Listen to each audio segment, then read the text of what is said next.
paper in 2008 and launching the Bitcoin software in 2009. So. But what is it then? Can you explain really easily how does it work? Yeah, I think so, because for example, just like I was talking about, the first thing we have to keep in mind to avoid these misconceptions is that Bitcoin was not the creation of a single mind, you know, this guy or this woman just created Bitcoin out of nothing, you know. People have been discussing the idea on how to create a digital cash for more than 25 years. I mean, right now we have digital, before Bitcoin we have digital songs, digital videos, but we did not have digital money. So what Bitcoin is... Well, we did have digital money. I mean, sorry, not digital cash. I mean, money that behaves like cash on the internet. So Bitcoin is basically that. It's peer-to-peer cash system. And it can be considered cash in this point because it's pseudonymy in its nature. You can use it as freely as money, you know. It's much less bureaucratic in this sense.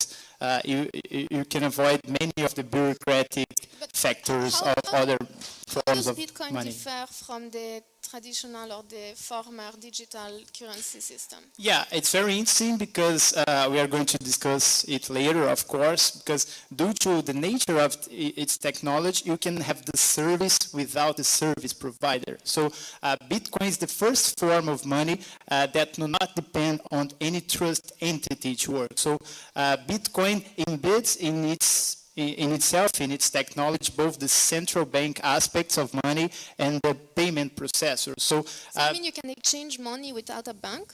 Yes, that's it. I mean, it's peer-to-peer in this sense. The technology created by Satoshi Nakamoto, the very famous buzzword right now, called blockchain, this technology made possible to generate consensus in distributed networks. So the blockchain technology behind Bitcoin, I'm going to explain it specifically for the case of Bitcoin.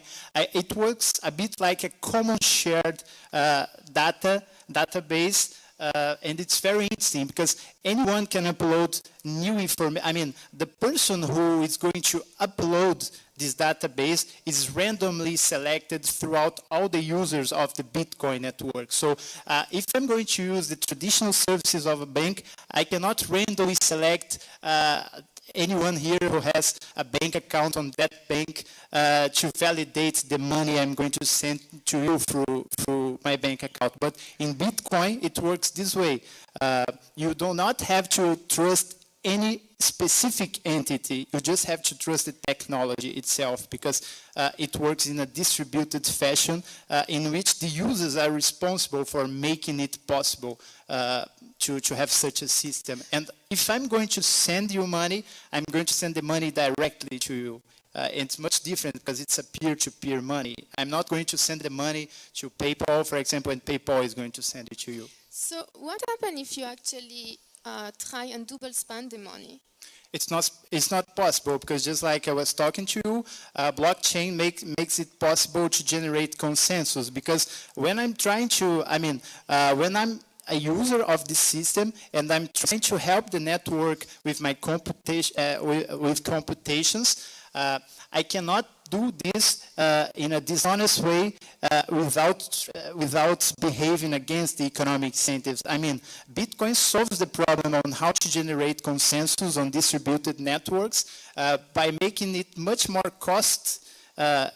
it costs much more to be dishonest on the network than to be honest, because if you are trying to help the network in a positive way, you are going to receive bitcoins. I mean, the new generated bitcoins are sent to the ones who help to maintain the network. If you are trying to put wrong information, I mean, if you are using your computational power to put wrong information on the system, it's going to be terrible for you because it's going to cost you a lot of money. Okay, so basically Bitcoin, just to try and summarize, Bitcoin enables you to transact on a peer-to-peer basis without having to rely on any central authority and without having to trust the person that you're transacting with, because you don't need to know the identity of the person you're transacting with, because the technology will ensure that the transaction always is correct. Yeah, it's even bigger than that because I cannot say for sure, of course, but I guess that even Satoshi Nakamoto, the creator of Bitcoin,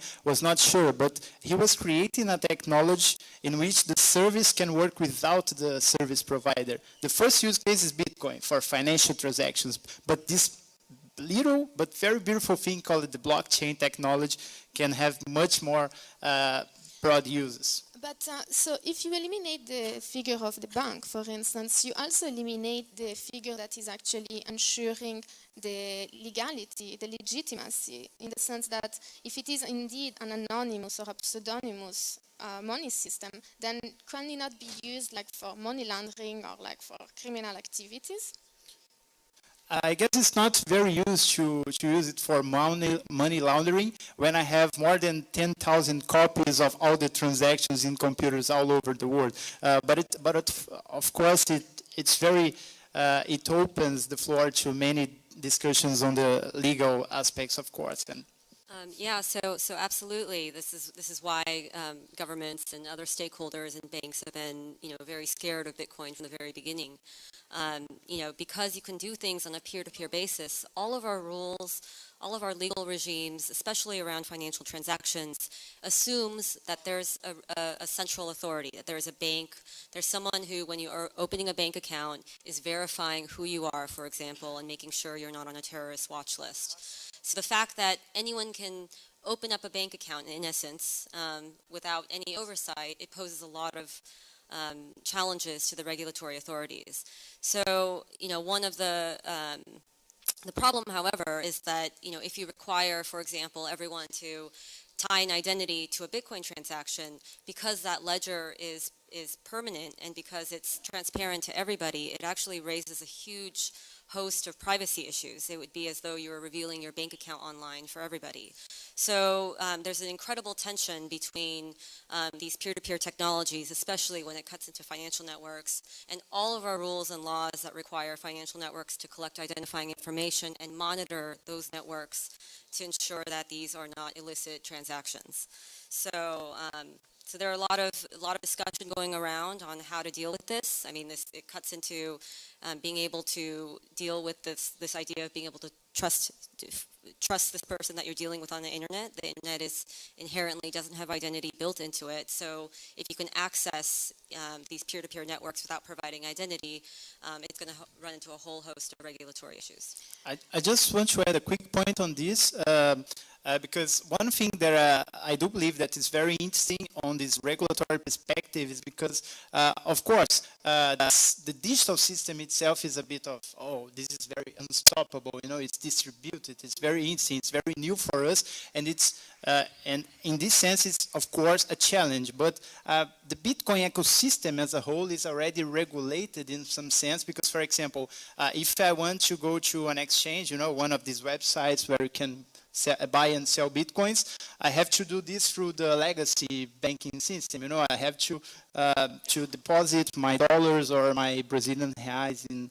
Of course, if you're trying to do something very suspicious on a large scale, I guess it's not. But you're talking that Bitcoin is actually eliminating the financial intermediary, but now you're talking about the intermediaries again. Yeah, that's a very nice question. I guess Bitcoin is working in the right direction in the sense of eliminating intermediaries, but it's not totally true right now. I mean, the system itself is definitely distributed, decentralized.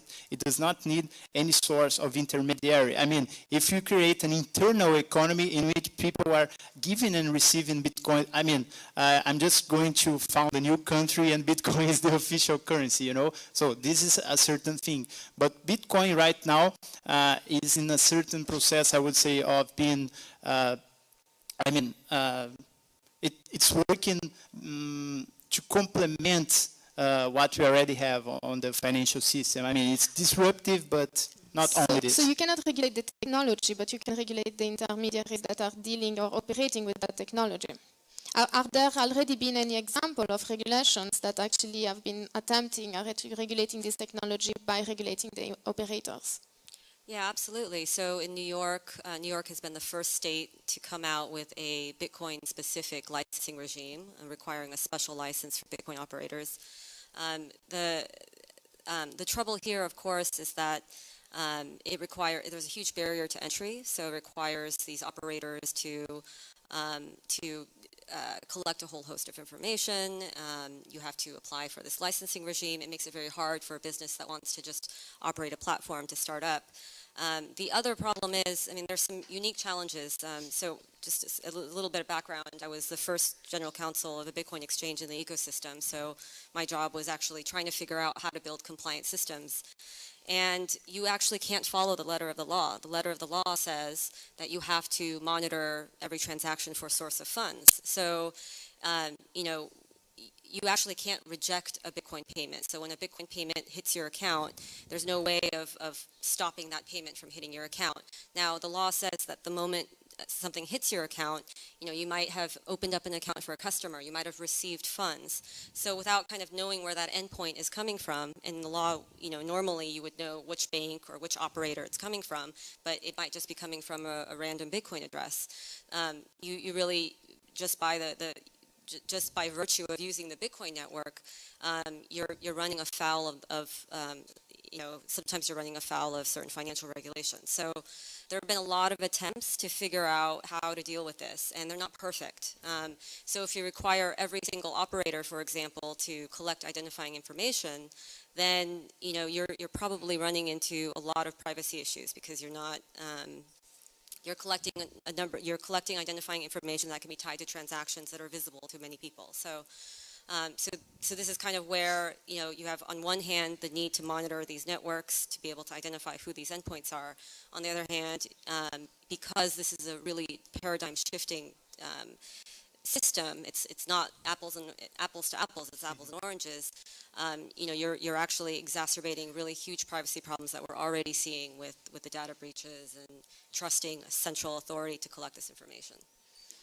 Okay, so well, Bitcoin is quite a disruptive technology in terms of financial institution, but the blockchain is much more than Bitcoin, right? So what is beyond? What is after Bitcoin? Like, what can you do with the blockchain in addition to just financial transaction or payment systems?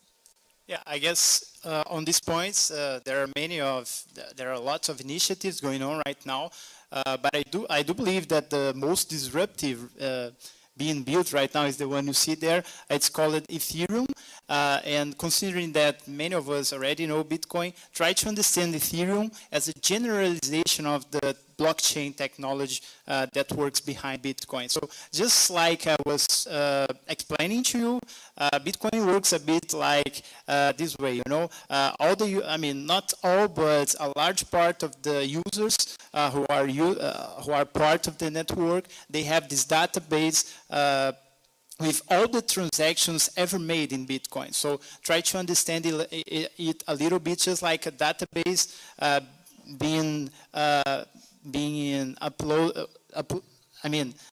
try to understand it as a database containing all the transactions between all the users. And if I send some Bitcoins to Primavera, I'm going to upload, the network is going to upload a new version of this database saying that, okay, I have to.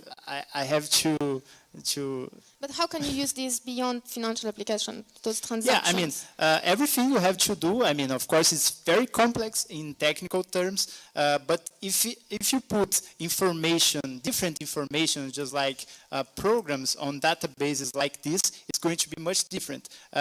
All the data in these blockchain databases running on the blockchain of Bitcoin, they are entirely built to represent financial transactions. So there are numbers. I'm sending 1 to Primavera, Primavera is sending 10 to Constance.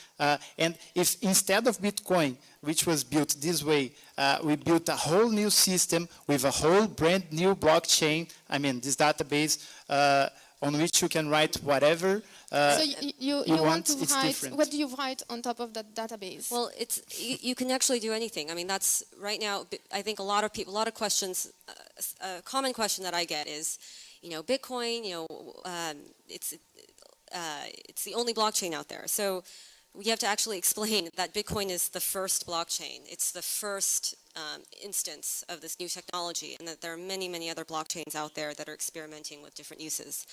So the fact that we call these tokens, in essence, that are passing on this decentralized network, the fact that we assign a value, a money value to it, doesn't necessarily mean that's the only use case. They're essentially tokens that can represent anything. That token that we're passing on this decentralized network can mean a vote, it can mean membership, it can mean you know, a more complicated financial transaction than just a figure.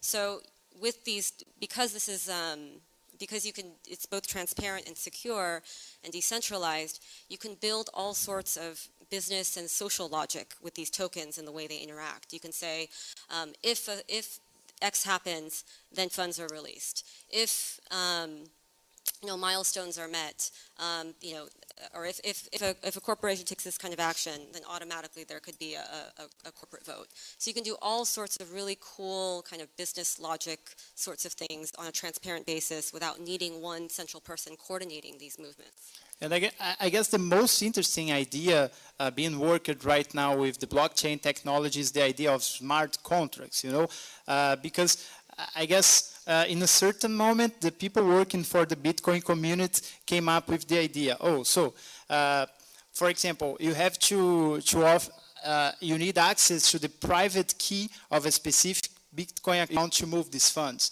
So the first very simple way of building a smart contract on top of the Bitcoin blockchain was creating what we call a multi-signature wallet. So I can create a specific Bitcoin address on which the funds can only be moved when two out of this group of three sign the transaction. So it's the very, very beginning of the smart contract technology. Right now it can be used by many, many other things. I mean, Bitcoin and other tokens running behind the blockchain cannot be only understood as programmable money, but programmable tokens that can interact with each other in the form of smart contracts. Okay, so perhaps we could try and go into like practicalities and show an example of what we can do with those tokens, which is actually not directly connected with financial transaction or payment system. So Bitcoin being the first blockchain, the second blockchain or the second application of blockchain technology was actually Namecoin, which essentially replicates exactly the same mechanism as Bitcoin, except that instead of being used in order to ensure trustless transaction of currency, Namecoin was actually designed to manage, in a decentralized manner, the registration and the transfer of domain name. So essentially, it is actually up and running today. It is just not being used by many people, but anyone that connects to the Namecoin network can actually purchase .bit domains, and there is actually no need for any kind of organization such as ICANN, which is traditionally this centralized coordination entity, which is required in order to ensure that there is no two people that are registering the same domain name. By using the blockchain technology, it is actually possible to use a decentralized technology to achieve exactly the same result.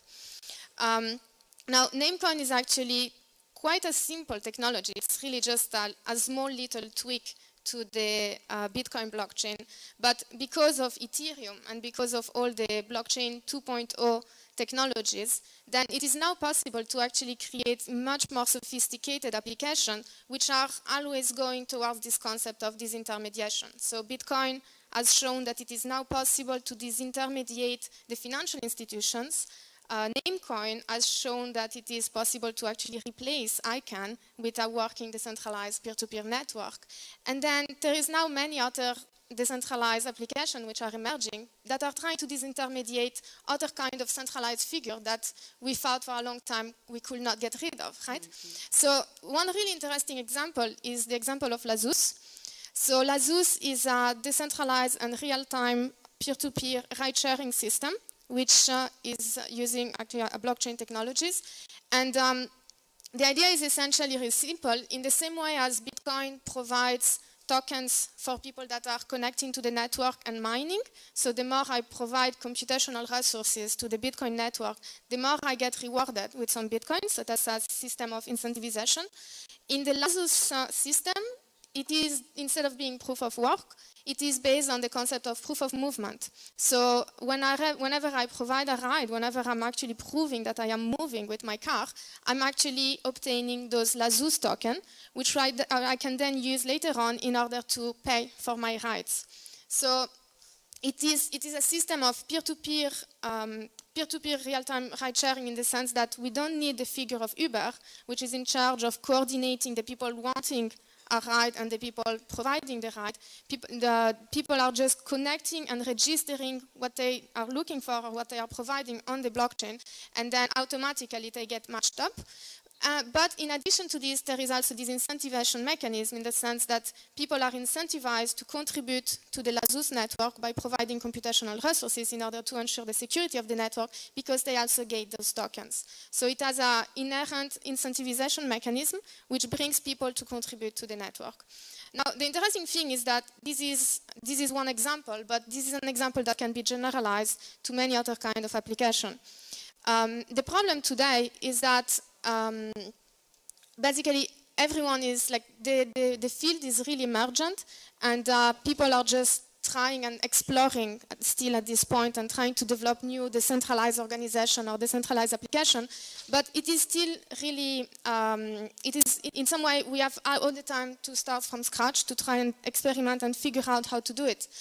So by analogy with the internet, we are basically a little bit like in '94 or something like this, like before the web, as actually the HTTP protocol existed, when people were essentially building application, internet application, but there was no easy way to interoperate between each other because everyone was using a different protocol. So we have like FTP, we have like IRC, and etc. So it's kind of similar. We are a little bit in the same model today in the blockchain world. One interesting project that is emerging is Backfeed, which essentially presents itself in the same way as the HTTP protocol, but for the blockchain. So basically it provides a really easy way for anyone to just deploy a decentralized application or a decentralized organization on top of the blockchain, which has inherent incentivization mechanism, in the sense that so the underlying idea is the concept of this tokenization. So people are providing value, where value can be expressed according to what kind of community or organization we're talking about. So anyone that is contributing value to this organization will be rewarded tokens. And then those tokens are used in order to enable people to benefit from the service that is provided by the community. So this is really interesting in the sense that this allows, to some extent, a new paradigm in the way in which organizations are managed. So as opposed to relying on these centralized entities where we have like this hierarchical structure and top-down management, we can now try and adopt more flat and more open distributed networks, so kind of like the open source model, but we can generalize the open source model to any sector of activities, in the sense that there is no longer anyone that needs to tell someone else what to do, but it is just like people that are spontaneously contributing to an organization or to a community, and according to the value that they provide to this community, they will be rewarded.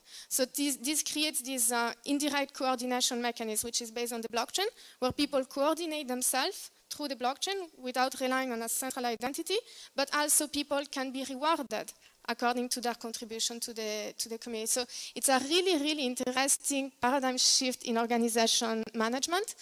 Now, the really interesting thing, though, is those are all examples in which we are using the blockchain in order to mediate an organization. So we are people, social organizations that are coordinating themselves by using the blockchain as the underlying framework. In the same way as today we have digitally mediated organization, then tomorrow we can have blockchain mediated organization. Now, the really interesting thing, though, is that the blockchain actually enables even more than that. So that's just the first paradigm shift. But there is a further paradigm shift, which is, for instance, when we have those so-called digital distributed autonomous organizations, where there needs no longer to be a human being involved. So with DAOs or DCOs, for example, because you can actually coordinate things automatically, you can actually enforce rules in code that are transparent to all, you actually don't really even need a human sometimes. You can actually design a corporation, for example, to follow a certain kind of business logic.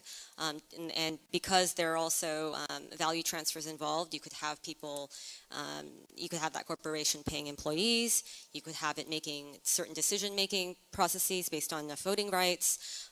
You actually have the ability to create completely autonomous organizations that where its actions are fully transparent.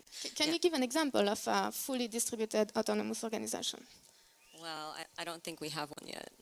Well, a potential speculative example, like casino or something. Try to think about self-driving cars. They are the owners of themselves. I mean, it's very, very crazy. It's a bit of, is it going to be the Matrix or Skynet? I mean, don't be afraid. But Google just developed. I mean, the self-driving cars are just being developed by Google. We can think of an example of a decentralized autonomous organization in this sense. You know, if I put a self-driving car and this self-driving car is going to give rides when you pay with the cryptocurrency. I want, for example, this car is going to give you rides if you pay Bitcoin to it. And it's so fun because at a certain point, the self-driving car is going to start to be an autonomous, autonomous self, because he can, the car can pick this money and reinvest in this decentralized organization, buying other cars who are owners of themselves as well. So perhaps just as a it's a beautiful or scary future, but in fact today there is like some preliminary distributed autonomous organization, and I guess the most obvious example is like a casino.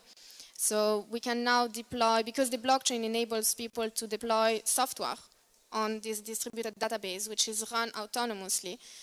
It is possible to create software that is not run or owned by anyone, but that is just running autonomously. And the particularity is basically the autonomy. So there is no one that is actually controlling it, because once it has been deployed on top of the blockchain, it just operates according to those rules which have been encoded, and no one actually can change those rules. So the autonomy is also, so the autonomy is one thing, but the second element in order to really making a distributed organization is the fact that this organization is self-sufficient. So for instance, in the case of a casino, people are sending money to this application, to this smart contract on the blockchain, and then every time people transact with it, it's operating, it's executing itself, and then it will return some money to whoever has decided to win. So the smart contract itself can fulfill its own purpose of like survival, in the sense that it can charge the user for the service that it provides in order to then continue to operate on its own. So it doesn't need anyone to control it, and it doesn't need anyone to actually keep feeding it with new gas in order to operate. So obviously this creates really interesting regulatory issues as well. So, you know, usually if you have a completely autonomous software that's running and doing things, there's actually no person running it. So in terms of accountability, in terms of review, there really isn't anyone that you can find. So you know, there are a lot of conversations going on, and whether you actually would need a kill switch for something like this. What if you had a rogue computer program? I mean, this is, we use this example at Berkman. You know, what if you had a vending machine whose business logic was to, you know, buy the things that have the highest rate of return, and let's say that was illegal drugs, and it started going around doing these sorts of things? Would you need a kill switch then to stop that self-driving vending machine from continuing its logic? So so that's it. So we've gone from, you know, being able to oversee peer-to-peer networks, which is a challenge in and of itself, to being able to oversee autonomous agents on peer-to-peer networks, which is another whole host of issues. But I think, you know, before opening it up to questions, you know, these technologies, you hear a lot of crazy things about it, but it really represents not just a paradigm shift in the technology itself, but in the way we organize ourselves and in the way we measure value. So, you know, we've had really limited roads and really limited ways of counting the way value occurs. So this opens up many, many roads of value transfer, of communications, of coordination, and doing this on a secure peer-to-peer basis. But it allows us then to be creative and to invent new ways of measuring, what money is, or what we want to, what we actually value in society, and how we can coordinate around that. But again, the more and more people are able to coordinate themselves, the more ordinary people are able to do things on their own, the more disruptive it is to a whole host of regulatory and legal regimes that assume that there's somebody up there that can kind of oversee everything. So I guess the bottom line is that really similar to how the internet was perceived early on, that it will create an amazing potential for individual emancipation, freedom, etc. But at the same time, there was this vision of the internet as being this space of criminality and anarchy and chaos, because the state could no longer put its own hegemony on top of the cyberspace.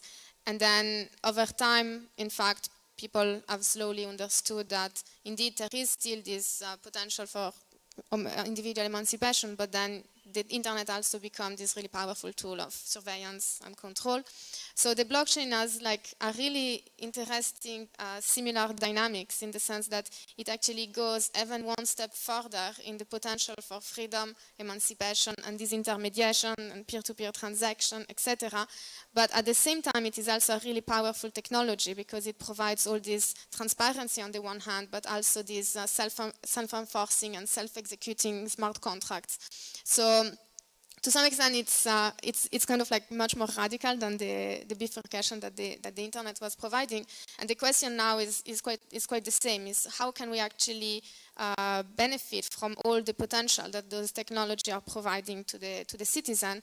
But how do we make sure that it also live within a fair regulatory framework, and that is, on the one hand, protective of civil liberties, but at the same time that it doesn't get co-opted by the established powers in order to actually use it against the citizens.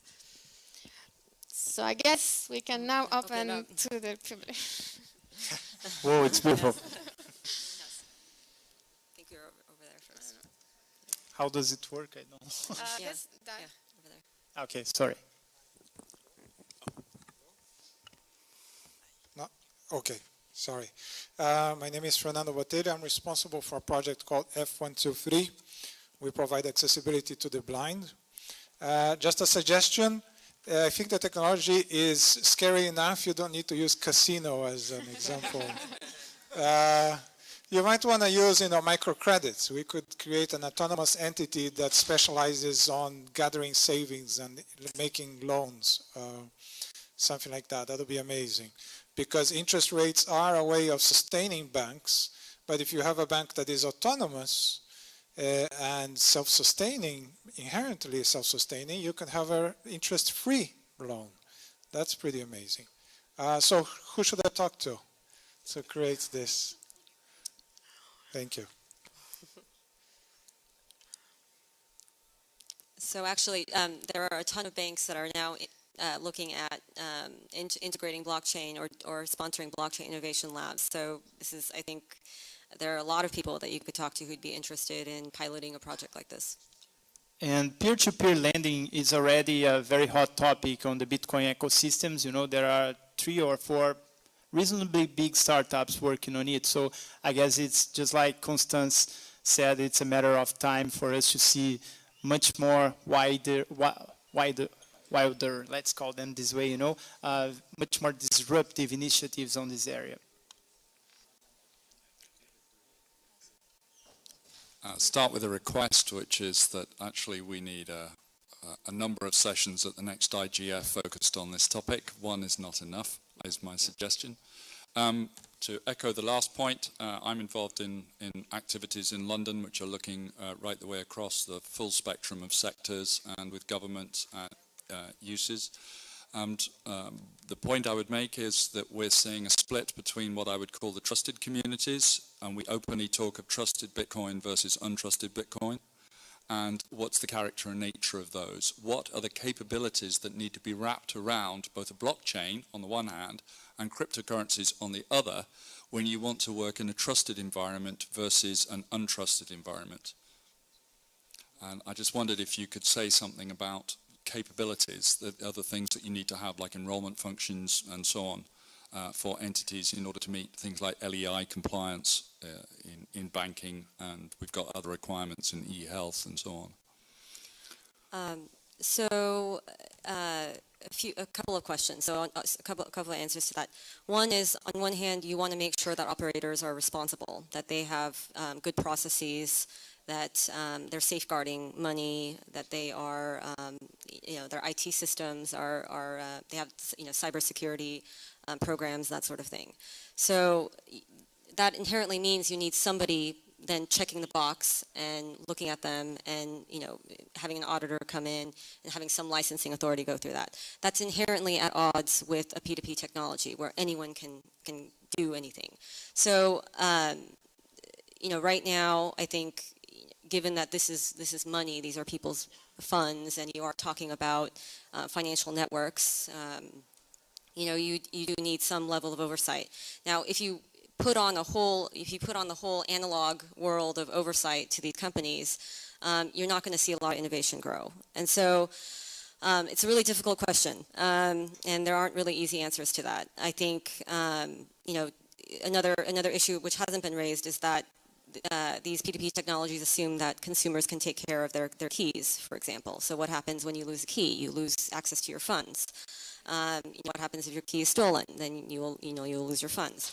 So, on one hand, you need, I think, a higher level of education, not only on the operator side to be able to understand where the risks are. On the other, I think you need governments involved that understand what the how the technology works and what the implications of a rule is. So, for example, if you require every operator to collect identification, you will destroy financial privacy. You will be relying on small startups to safeguard personal financial information, which, once tied to a transparent network, completely destroys financial privacy. So you simply cannot take the old regulatory environment and say, do this. That won't work.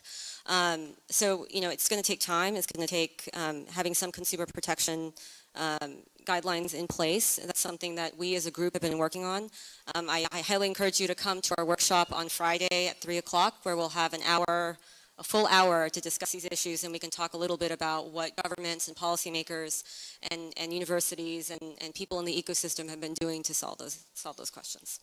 I will also add that there is this really interesting misconception, I guess, by the fact that blockchain is trustless technology, which means that you don't need to trust anyone, but it also means that you're eliminating the concept of trust. And it is true that at a technical level, so when I make a transaction to you, I don't need to trust you. Or when I make a contract with you, I don't need to trust you for abiding to the contract, because the technology will enforce that. But on the other hand, for most of our daily activities, we actually want trust. So the blockchain technology is creating this trustless underlying framework. But now, because we eliminated the figure of the intermediaries, and the intermediaries is not just the person that coordinates the actions of individuals, but it's also the person that provides some kind of policy, or policing the network to make sure that everything is okay, that people are not bad people, because if I interact, for instance, on Airbnb, I want to make sure not only that the payment will go through, but I also want to make sure that I'm going into a house that is a good house, etc.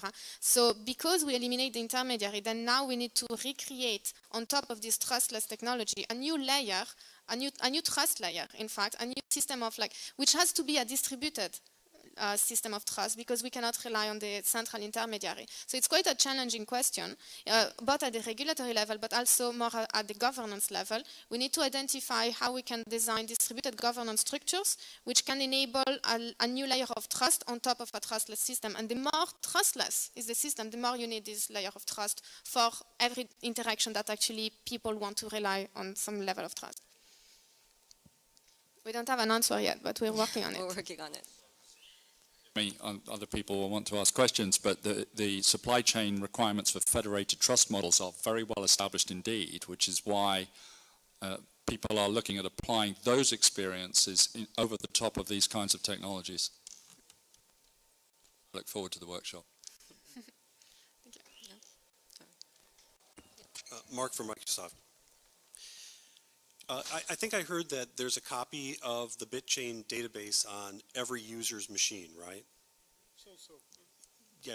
Not all users, but the ones who choose to work as a miner, you know, to contribute with their computers. Oh, okay. Oh, so just the miners? So yeah, there are nearly 5,000 or 6,000 copies of this database right now, but it can vary a lot. Not just the miners, but the users who want to contribute running what we call a full node, you know, because there are two ways to do that. You can save all this database on your computer, or you can trust on a server to record this for you. But these are separate things, you know. You can check the work of the miners to see and have this database on your own computer, but the miners are the ones responsible to validate the transactions.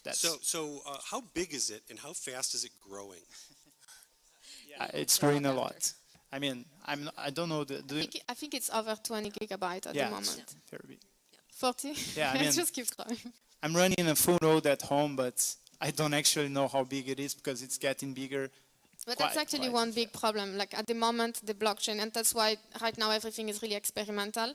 At the moment, the real only practical application, which might not be practical eventually, is Bitcoin, because the blockchain still has this big problem, which is scalability, and this problem has not yet been resolved. There is a lot of research going on. Many people are working on it. Thank you. But eventually, this is like the big bottleneck is the scalability problem. But I think you're going to see in a year and a half, alternative incentive mechanisms and consensus protocols coming out that may solve that problem. We have 2 questions over there. Yeah, so my name is Diego, and I work for CGI.br as an advisor. I have 2 questions. One is related to ICON. As you guys mentioned, I follow the IANA transition, and it seems that Namecoin is not suitable for replacing ICON itself, but the domain name system, and the domain name system cannot be equated to ICON, right?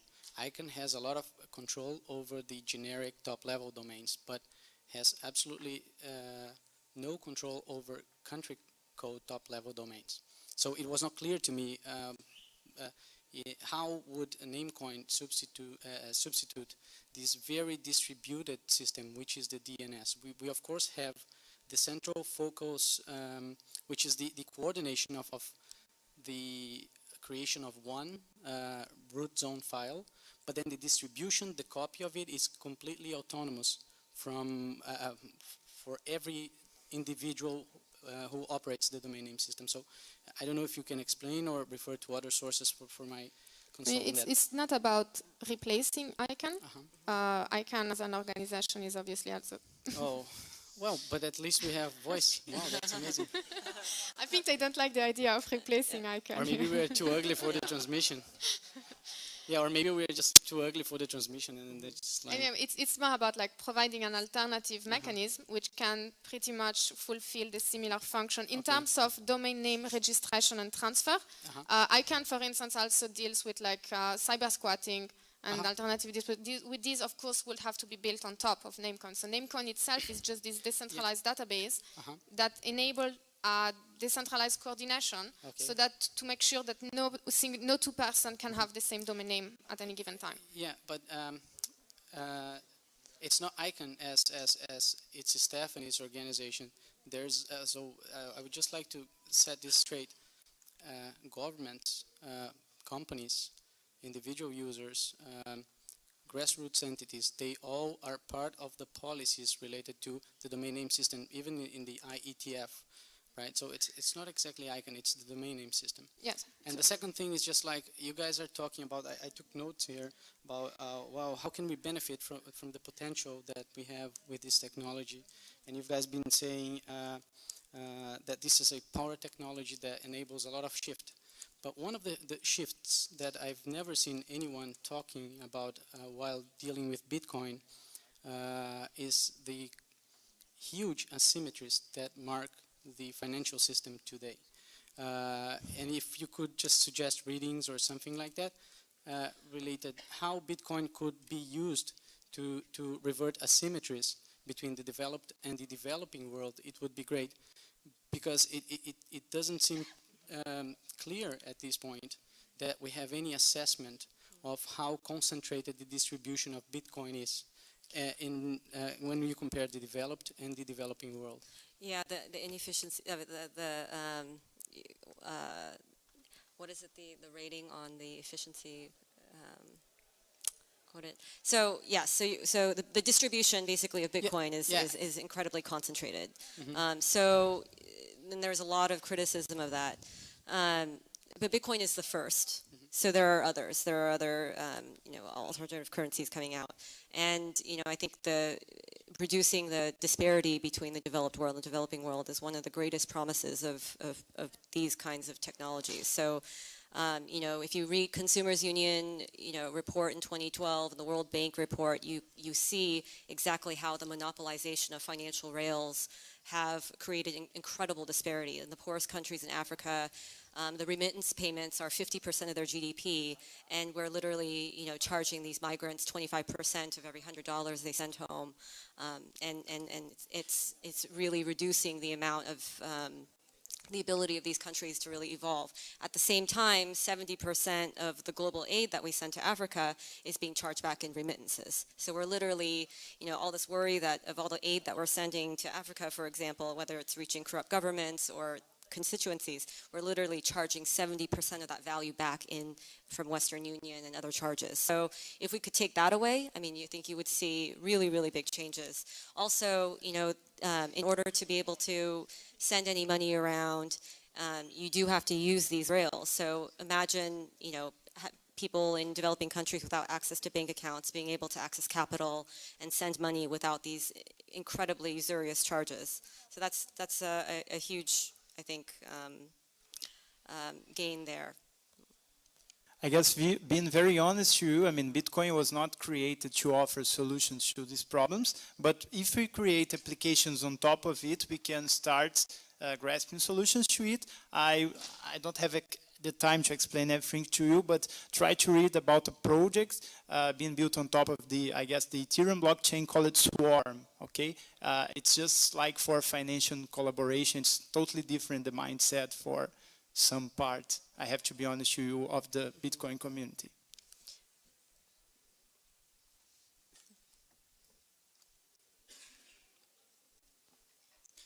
I'd like to hear from you about the position for reputation systems contained in the blockchain.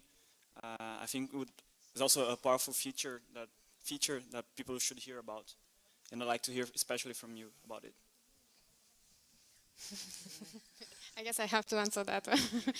What do you mean by reputation system?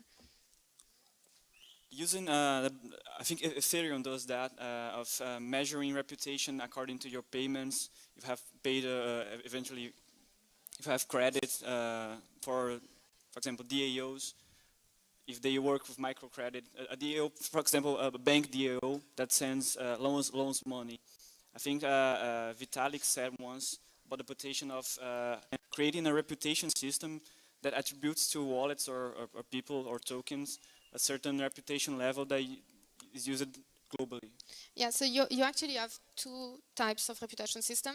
One will be the personal reputation system, which basically is based on a subjective vision of like who do you trust and who do you not trust. So for instance, in the case of Airbnb or like all those things that are subjective to the person that wants to find out whether or not to interact with another person.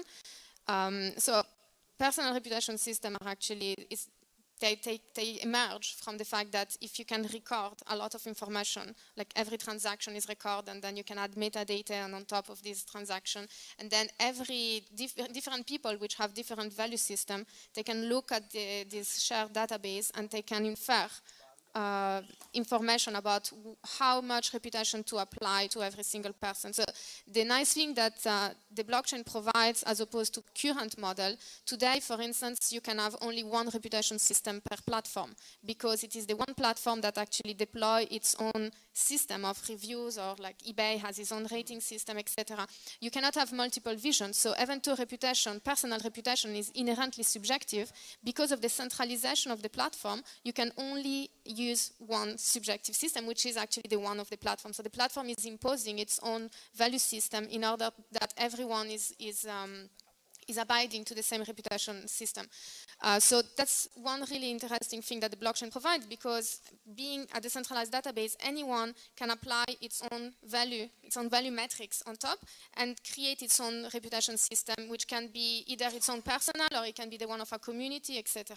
So that's one part. The other thing, which I think is even more interesting, is the objective or public reputation system, which is when you actually want to generate value. So for instance, the backfeed protocol is exactly about this.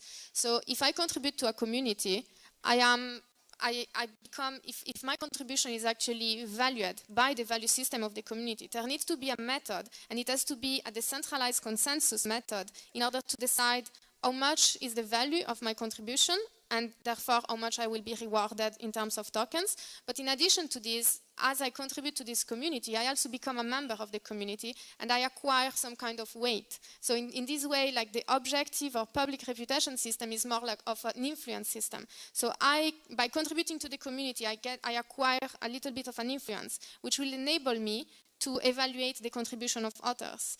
And so you can create, I mean, we can discuss later a lot, or I can send you information, but Backfeed is actually the first protocol that actually designed an objective reputation system which can be run on a decentralized system, because this is actually quite difficult, because being a decentralized system, it can really easily be cheated, and you do not have the central authority that can clean up the people that are like pretending to be something, or that are multiplying their identities in order to abuse the system.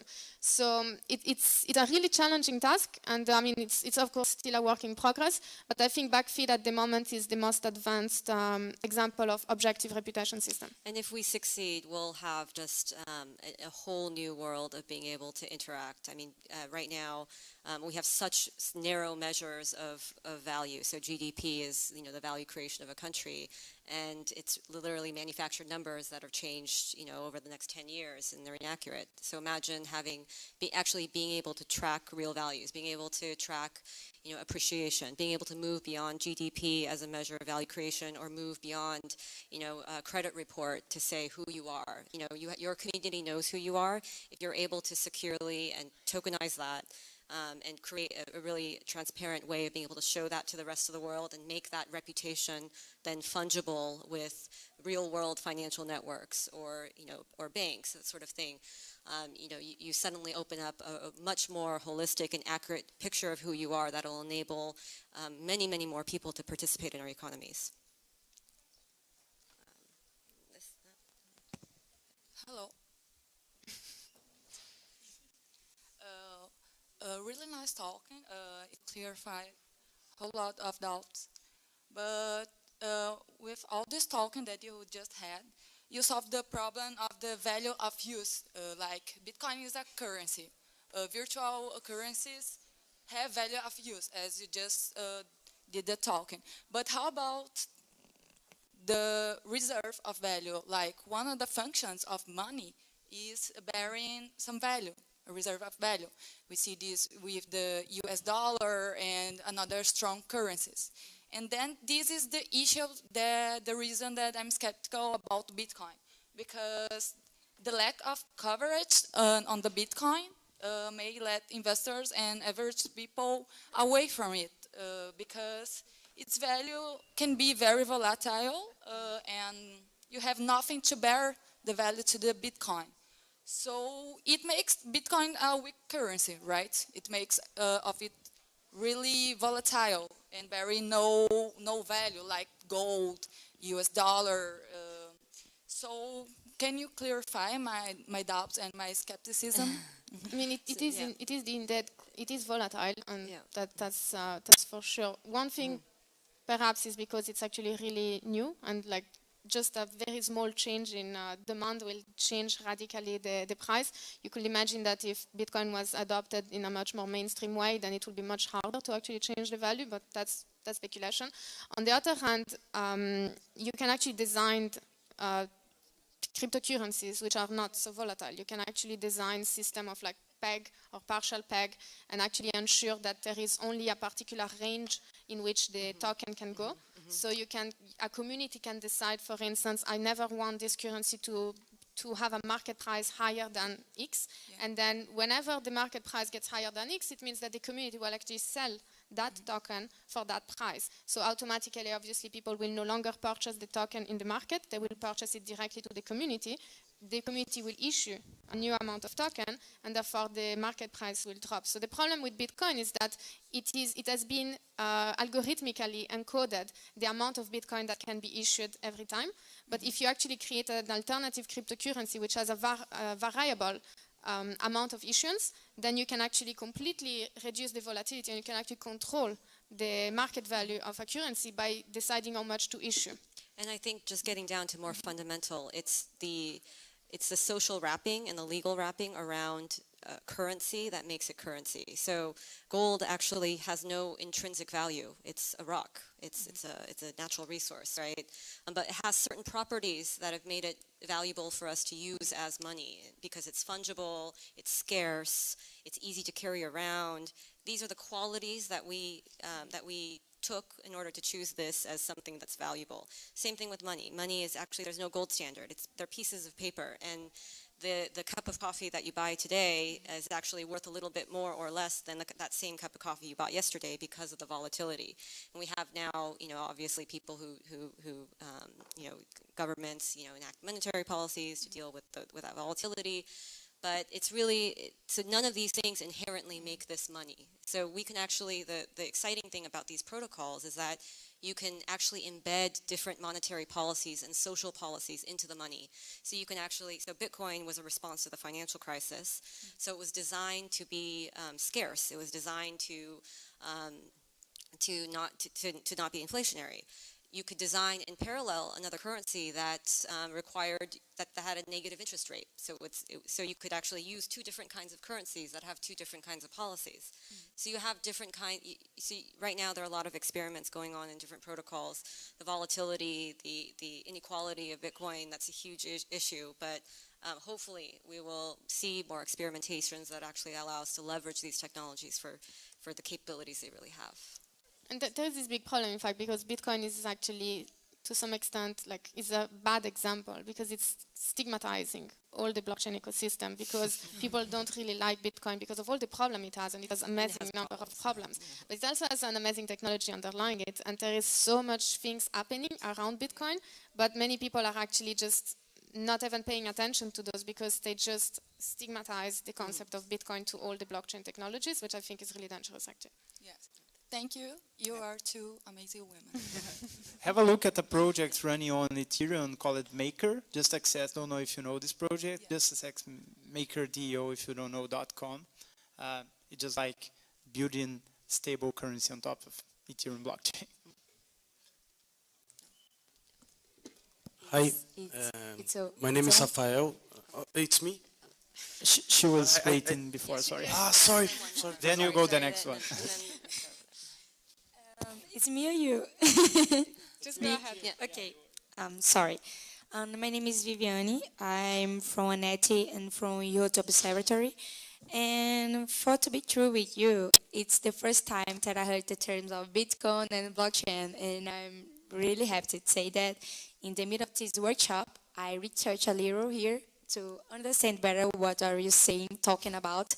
And with two questions for you. The first one is how the blockchain can teach in transparency, in quality, in system for our actual monetary system that is non-public and is centralized. And I want to know too, what is about, in your opinion, what is the trees of Merkle because for me it looks like a cloud, something like that. So it's a little bit confusing because we have this blockchain and we have these trees of miracles, and this is like in my mind, and I'm a little bit confused here. So I want you to explain and put your opinion about the first one and the second one, please. So right now, transparency is hugely transparent. So if you can imagine, let's say the Bitcoin network is a network of banks. Imagine all of the money that they're passing through and the investments, imagine all of that being online for anyone to see. So instead of having these small black boxes of information, we're trusting the bank to report out, you know, that those ledgers and those accounts are accurate. Instead of trusting that, you can actually see it and you can actually verify it yourself.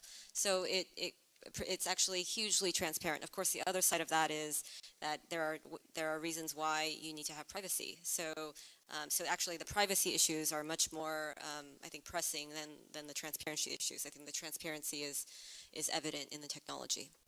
And then I'll do the Merkle trees. I'll pass it over to Gabriel. I don't want to try and explain Merkle tree in 1 minute. I'm going to try to explain it in Portuguese for you later, because in English it's going to be so hard for me.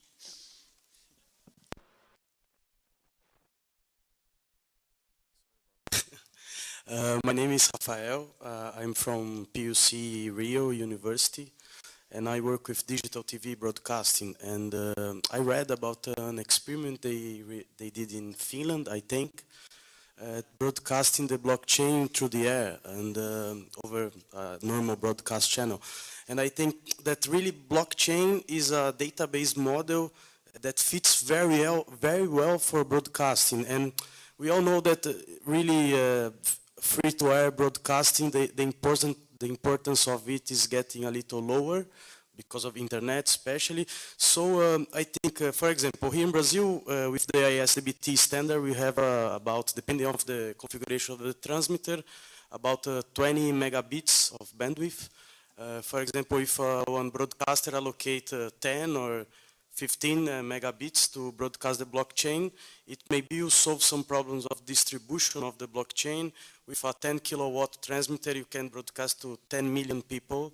If there is one people receiving the signal, or a million of people receiving the signal, doesn't matter. And it's also, you cannot really, if anyone is trying to check who is using Bitcoin, if you take a look at the network and you see the blockchains going around, maybe you can track these people, but using broadcast, don't have a way. You receive it in a passive way. So I'd like to hear, what do you think about using broadcasting to send the blockchain to the people? Such a hard question. Let me think a little bit about it. I mean, there are many different things I can say about what you just asked. For example, I do agree with you that blockchain. I mean, blockchain is actually a way of broadcasting information, but you have to keep in mind that this is a distributed network, which is the main feature is generating consensus. So to generate and moreover to maintain this consensus, there is a small time you have to wait for the network to validate the information so that we can say, okay, this is the truth. So we can broadcast the truth of all this data to all the other nodes of the network. So in the Bitcoin network, this time is generally speaking 10 minutes. If we go for the Ethereum blockchain, in general, 15 seconds. It can vary a lot from blockchain to blockchain. Of course, it's a trade-off. You know, why we don't have new blocks on Bitcoin each second? You know, because it's a matter of digital security. By comparing those two technologies, you have to keep in mind this aspect. You know, because for generating consensus, you have to wait a little bit to have the validation and to broadcast this information, because all the architecture of a blockchain was built to generate consensus. So it makes sense for you to use blockchain technology to broadcast information that depends on consensus. So just keep in mind these kind of things. Regarding the use of other kinds of broadcasting technologies to spread blockchains, to refresh the blockchains of each user, it's amazing. I mean, you just came with the most interesting case I know so far. You know, this case of the, I don't know which group or which person using the TV signal there in Finland to broadcast. So Bitcoin and blockchain technology in general does not depend on the internet anymore. It's just a matter of access to the network. And there is even a, just to finish my point, there is even a Bitcoin developer who is planning to launch satellites around the Earth. So Bitcoins and blockchain technologies which have access to the satellites, you know, it's going to be even more unstoppable in the sense. Hello, I'm Fabiano from the Center of Technology Society, and I don't know much about Bitcoins, but I have a simple question. Is it possible a credit system based on Bitcoin or not? That's a very nice question. What do you think about it? I mean, is it possible to offer credit through Bitcoin, blockchains? I mean, you mean like loans and stuff? Like credit? Like loans? Like microcredits? Like capital credit? yeah, I mean, yes, it's possible. I mean, just like I said to Diego in his question, I mean, the technology, I mean, Bitcoin was not created to offer credit because it's cash. It's just like if you ask me, can I use cash, I mean, Brazilian real notes to offer credit? I mean, the technology of the bills? No. It's better to use digital system and, you know, a bank to offer credit. I mean, sorry for my very rough comparison, but I mean, you can build services like that on top of the Bitcoin. It's perfect possible, and we have, just like I said to someone here, peer-to-peer lending is a hot topic on the Bitcoin ecosystem. We have many and with smart contract, you can actually create like enforcing systems so that you know for sure, like I can loan a particular amount of money, and then with whatever mechanism you can design into the smart contract, I know for sure that if a condition happens, then a transaction will also happen. So you cannot cheat on my credit to some extent. Yeah, and you could also use smart contracts to hedge the volatility of Bitcoin, because obviously offering credit leaves you, exposed to that volatility. So you could have smart contracts that then, basically hedge the volatility on whatever credit you're extending. Okay. She was talking about inflection. It was Bitcoin was made not to provoke inflection. Inflation. Inflation. Right. I'm sorry. And based on credit, is it possible that Bitcoin? I'm sorry. She was talking about relations before, and is it one more reason to create the trust layer you're talking about? Because credit involves more personal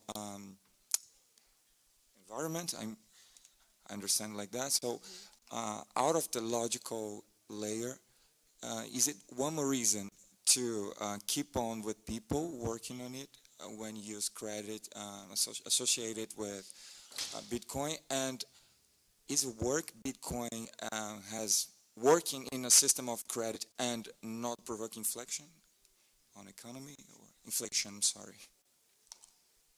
I mean, inflation on the Bitcoin network is totally controlled by code. We have a specific amount of Bitcoin which are generated each 10 minutes. Okay, I was not clear. Even if you're using a system of credit. Yes. So you cannot, like as banks do today, which is they change a number in order to give credit on the expectation that the system will not break down because not everyone will come back to get the money. You cannot do that on the blockchain because you cannot. There is no one that can. There's no bank or central authority that can create new money. So you can loan your money because you have the money. You can make a loan and then expect that money return, but you cannot generate out of nothing a new bunch of Bitcoin that you can offer to someone. There are no bonds on the Bitcoin ecosystem. Hello, my name is Victor. I'm a researcher from the University of São Paulo. I would like to ask about the ecological thing of Bitcoin. Like, do you think that Bitcoin's ecological sustainable? Because I saw a study that shown that one single transaction of Bitcoin spends like the energy to sustain one house and a half for a day. So for each transaction you spend that, I think for a whole economy of Bitcoin it's like unsustainable. I'd like to think what your opinion about that. So currently, the short answer is no, and that's why the scalability, when they talk about scalability, the energy consumption is one part of that. So, last year the Bitcoin network used up more energy than the country of Ireland, and that's, given the market cap right now, a very small number of transactions in all of the transactions in the world. So if we want Bitcoin or currencies like these to play, anywhere near close to a role as a lot of state-sponsored currencies, then the energy consumption would be crazy. And that's because the protocol is based on something called proof of work that requires a really intensive computation. Now, there are other experiments going on right now in moving to proof of stake and building out different economic incentive and consensus protocols to be able to achieve consensus on the state of that ledger without having to constantly consume energy to do these computations. So,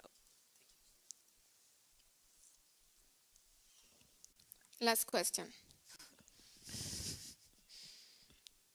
No question. Everybody understood everything. Well, if you have any more, you can come to our longer workshop on Friday and feel free to bombard us with questions there. And I should be available to ask some questions and even give some fractions of Bitcoins if you want to learn more about the system. I mean, seriously. I'm very impressed with this crowd. Thank you for reminding until the end. Thank you so much. And thank you as well.